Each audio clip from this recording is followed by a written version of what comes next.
Bismillahirrahmanirrahim. Nggih. Jadi kalau gurunya nggak hafal Quran nyuruh menghafal, ini memang tidak berdosa ya, tidak berdosa. Sama seperti orang tua nggak hafal Quran nyuruh anaknya menghafal. Itu satu hal yang baik tetap. Karena apa? Menghafal Quran itu bukan sesuatu yang wajib.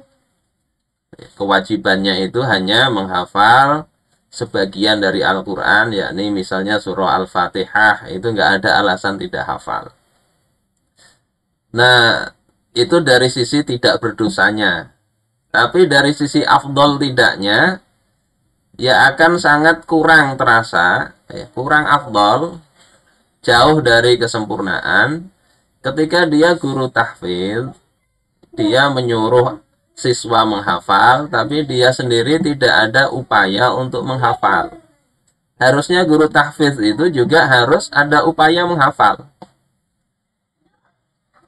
Jadi jangan sampai kalah dengan siswa kalah dalam apa? Dalam upaya. Walaupun dalam hasil bisa jadi siswanya lebih cepat dari anak. Kita nyuruh anak menghafal, kita nggak menghafal kan terasa kurang. Apalagi ya Allah berikan kepada kita misalnya akal yang harus kita syukuri. Salah satu syukurnya kita terhadap akal dan potensi yang Allah berikan, kita gunakan salah satu bagian dari memori kita itu untuk menghafal perkataan-perkataan Allah Subhanahu wa taala. Dan ini motivasi orang tua juga harusnya. Bagi yang punya anak menghafal Quran, motivasi guru ya bagi yang mengajar tahfidzul Quran. Jadi tadi motivasinya ngasih contoh, walaupun tidak wajib. Motivasi keduanya bentuk dari syukur nikmat. Allah kasih akal kita, Allah kasih nikmat berupa intelektualitas. Bisa kuliah S1, S2, S3, profesor. Potensi yang besar itu dia bisa banyak macam-macam itu dihafal. Lagu dangdut hafal, lagu ini hafal. Tetapi apa yang telah Allah katakan Al-Qur'anu syafi'un musyaffi'. Al-Qur'an itu adalah pemberi syafaat yang bisa diminta syafaatnya. Wa mahilun musaddaq. Mahil yang bisa membenarkan. Al-Quran itu dikatakan oleh Rasulullah seperti perahunya Nabi Nuh nanti kelak di hari akhir.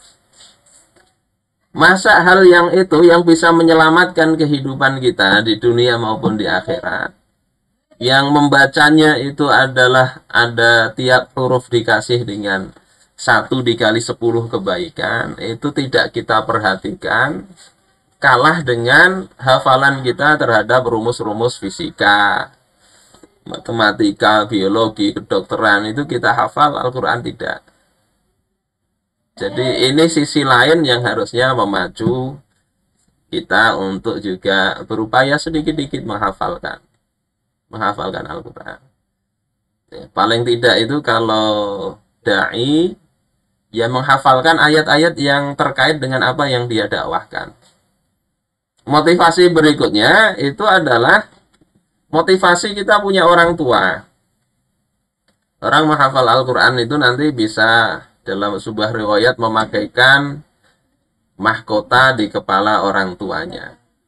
Jadi hendaknya juga jangan cuma anak kita aja suruh kita memakaikan mahkota kepada kita, tapi kita sendiri hendaknya kalau sayang orang tua kita upayakan.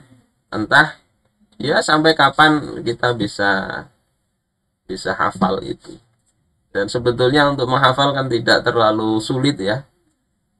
Nggak terlalu sulit. Yang sulit itu yang sudah hafal itu supaya nggak lupa lagi. Problemnya kan di situ. Apalagi sudah banyak hafalan, mengulangnya itu yang perlu istiqomah. Ini mungkin yang bisa saya sampaikan untuk memotivasi kita semua, nggak peduli tua atau muda. Karena Rasulullah Shallallahu Alaihi Wasallam itu umur 40 tahun belum hafal Quran beliau. Ya, umur 40 tahun belum hafal Quran beliau itu. Ya, baru dapat surah Iqra itu usia 40 tahun. Jadi nggak ada istilah terlambat tuh saya sudah tua. Nggak begitu. Sahabat ada yang tua juga, baru turun Al-Quran saat mereka tua. Dan mereka karena kecintaan itulah kemudian Allah bukakan bukakan kemudahan bagi mereka untuk memahami, menghafalnya. Jadi motivasi itu yang penting kita tanamkan di benak para guru tahfidz, di orang tua, juga kepada anak-anak. Jangan dijadikan beban. Jadikan itu sebuah kesenangan, kesenangan. Dan minta supaya Allah jadikan itu ada merupakan kesenangan kita. Dan itu kaitannya dengan kata Utsman bin Affan dengan kebersihan hati. Seandainya Allah bersih hati seseorang, nggak akan puas dia dengan Al-Quran itu. Mudah-mudahan kita semuanya, termasuk Al-Fakir sendiri, Allah berikan itu semua.